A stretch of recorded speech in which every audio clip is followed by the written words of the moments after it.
Welcome back paranormal care. অশেষ ধন্যবাদ যে আমার যে লাস্ট ঘটনাটা আমারই জীবনে ঘটে যাওয়া, সেটা আপনাদের এত পছন্দ হবে এবং এটা একটা ভাইরাল ভিডিওতে পরিণত হবে। আই ক্যান্ট আন্ডারস্ট্যান্ড, বাট ভালো লাগছে আপনাদের সাপোর্ট। দেখুন, যে কোনো চ্যানেলের জন্য সাপোর্ট একটা বড় ব্যাপার। তার সবথেকে বড় ব্যাপার হচ্ছে যে আমি অলওয়েজ চেষ্টা করি না, এটা আমার কাজ, যে চ্যানেলের ভিউজ পাওয়ার জন্যে এদিক ওদিক কথা বলে নয়, যেটা সত্যি সেটাই আপনাদের সঙ্গে শেয়ার করা। তাই আজকেও একটা ঘটনা আমি আমার জীবনে ঘটে যাওয়া একটা সত্য অনুভূতি আমি শেয়ার করতে চলেছি। সেই সময় যে ঘটনাটা আপনারা শুনেছেন, যে হসপিটালে পথ দেখানো, না হলে আমি অন্য দিশাতে চলে যাচ্ছিলাম, সেটার আমার দাদু এবং বাবা মারা যাওয়ার পর ভেতরে অনেক কিছু প্রশ্ন জাগে। প্রশ্নগুলো এই রকম যে ছোটোবেলা থেকেই দেখুন আমি যেখান থেকে বিলং করি, যে ফ্যামিলি থেকে, ছোটোবেলা থেকেই পূজা আচ্ছা ইত্যাদি দেখি মানুষ। কারণ আমাদের বাড়িতে দেবী মূর্তি, দক্ষিণা কালী মূর্তি প্রতিষ্ঠিত এবং তার নিত্য পুজো আজও হয়, তখনও হতো, বংশ পরম্পর হয়ে আসছে।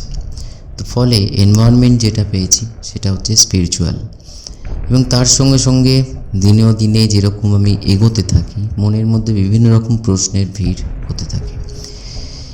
ক্লাস 9-10-এ যখন আমি পড়ি, তখন আমার বাবাও মারা গেছে, আর যে দাদুর আগের দিনের ঘটনা শুনেছেন তিনি তো মারাই গেছেন সেই সময়ের। এটা আমি 1997 কি 98-এর কথা বলছি।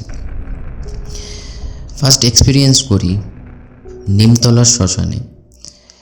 বাই দ্য ওয়ে বলে রাখি, আমার বাবাকে বাবাকে তখন ইলেকট্রিক চুল্লি এসে গেছে, কিন্তু তার সাইড বাই সাইড কাঠেতেও সব দাহ করা হতো, কিন্তু আমার বাবাকে বা দাদুকে ইলেকট্রিক চুল্লিতেই দাহ করা হয়। সেই সময়ের প্রচুর মানসিক চিন্তা মানে প্রচুর তোলপাড় করে ভেতরে। আজও যেটার উত্তর আমার কাছে আছে, তখন ছিল না। যে শরীর কী, আত্মা কী, আমরা কে, কোথা থেকে এসেছি ইত্যাদি, নেশাতে বলুন আর জানবার ইচ্ছেতে বলুন, শ্মশান আমার কাছে একটা বড় বন্ধু হয়ে ওঠে।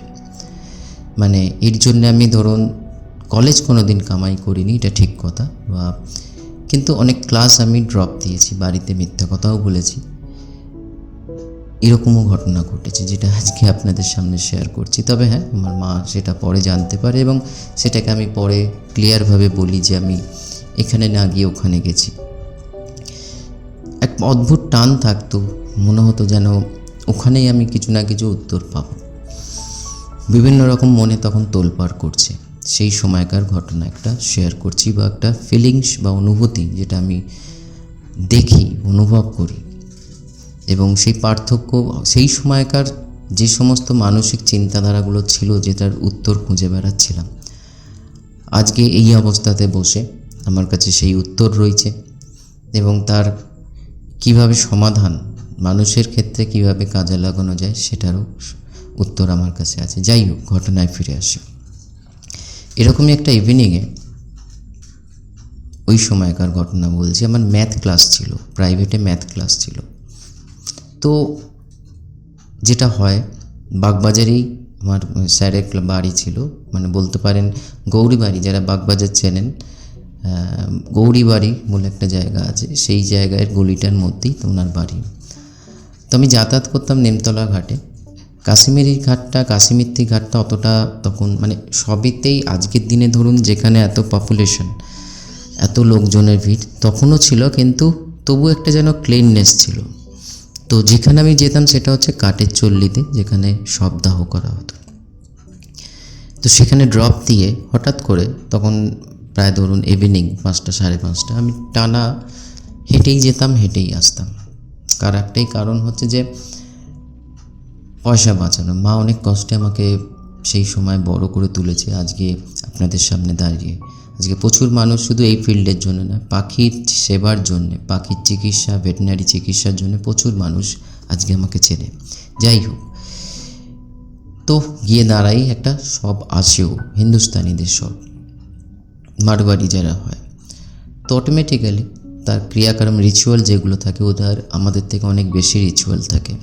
এবং এখানে একটা জিনিস বলে রাখি, এমনি গেলে আপনাকে চট করে আপনি ধরুন একবার গেলেন ঠিক আছে, কিন্তু যখন বারবার যাচ্ছেন তো লোকে আপনাকে ফলো করে। তো ফলো বলতে ওখানকার যারা ডোম ছিল তাদের সঙ্গে একটা বন্ধুত্বপূর্ণ সম্পর্ক হয়েছে। এবং আমি ডেলি ওই যে হেঁটে যেতাম, হেঁটে আসতাম, সেখান থেকে 10 টাকা বাঁচিয়ে আমি প্রত্যেক দিন মানে একজনের সঙ্গে আলাপ ভালো ছিল, ওনাকে দিয়ে আসতাম চা জল খাবার ইত্যাদি খাবার জন্য। এবং তখনকার দিনে 10 টাকার একটা বড় ভ্যালু ছিল, আজকে যেটা নেই।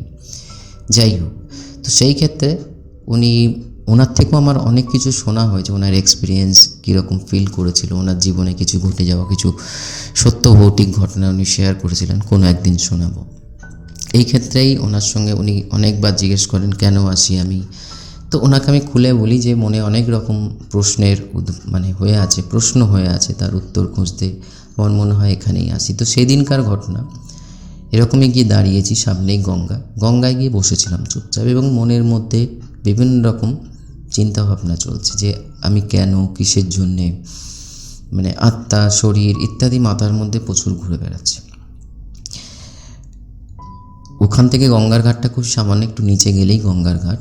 তো সাইড বাই সাইড কানে আসছে যে, এবং ওখানে দেখবেন যারা আগে এখনও যা আছে, এখন অতটা হয় না, কাঠে চুল্লিতে পোড়ানো, কিন্তু মারওয়ারিদের এটা হয় এখনও পর্যন্ত। আমি রিসেন্টও বার্নিং ঘাটে গেছি, তখনও দেখেছি 2-3টে চুল্লি ছিল, মাঝখানে এই দিকটায় একটা, ওই দিকটায় 2টো, একটা বসবার জায়গাও আছে ওইখানটা।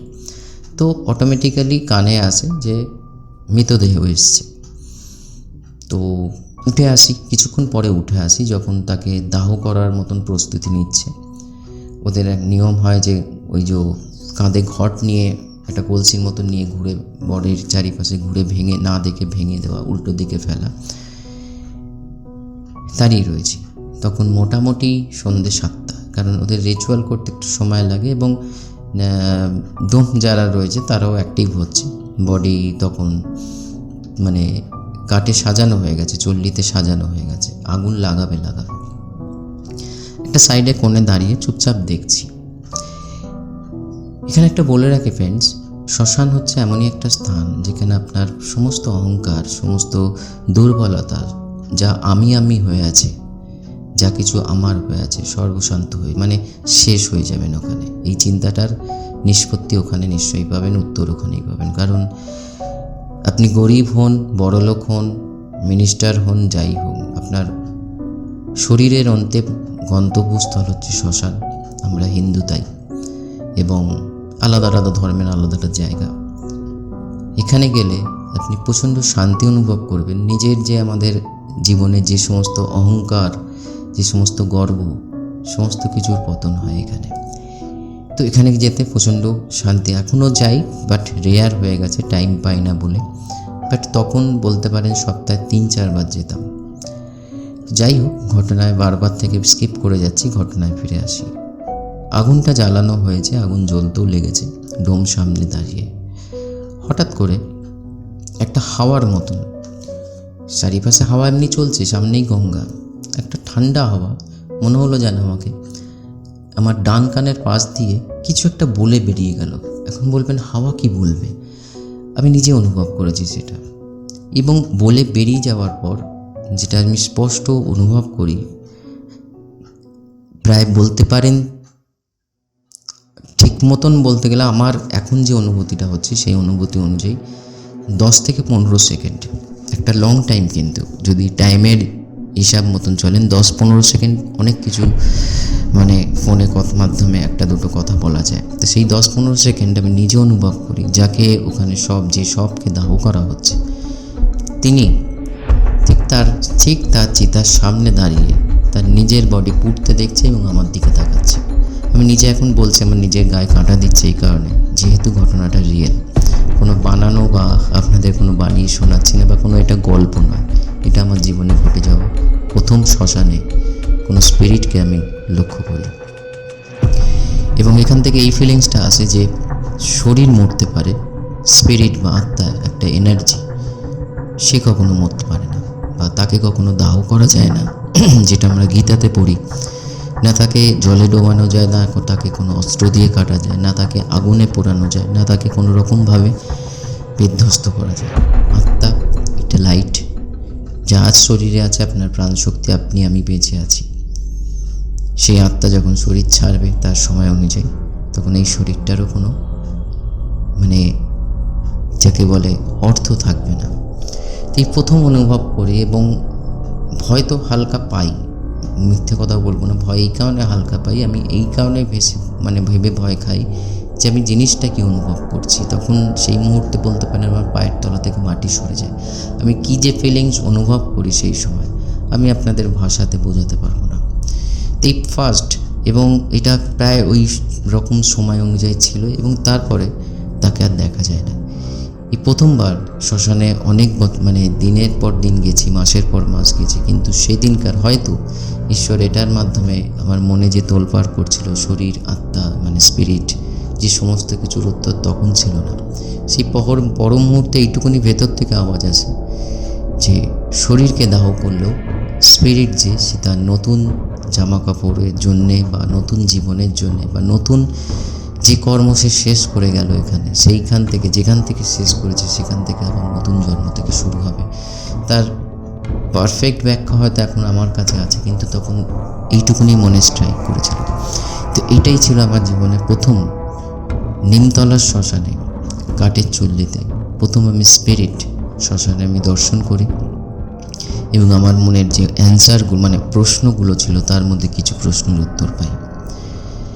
এখান থেকে একটা জিনিসই অনুভব করি ফ্রেন্ডস, আমাদের আজকের দিনে মেটালিস্টিক দুনিয়াতে আমরা এতটাই ব্যস্ত, আমরা নেচার থেকে, প্রকৃতি থেকে, ঈশ্বরের থেকে, নিজের থেকে অনেক দূরে চলে যাচ্ছি। যত আমরা দূরে যাব তত আমাদের পারিপার্শ্বিক প্রবলেম তত বাড়বে।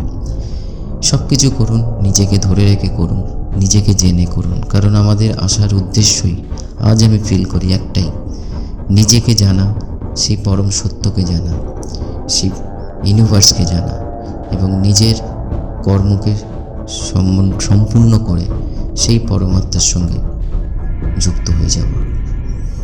কারোর জীবনে যদি কোনো রকম প্যারানর্মাল অ্যাক্টিভিটিস নিয়ে কিছু প্রবলেম থাকে, বন্ধু হিসাবে, ভাই হিসাবে শেয়ার করতে পারেন। অলরেডি অনেকে করেছে, তাদের সঙ্গে কাজকর্ম চলছে।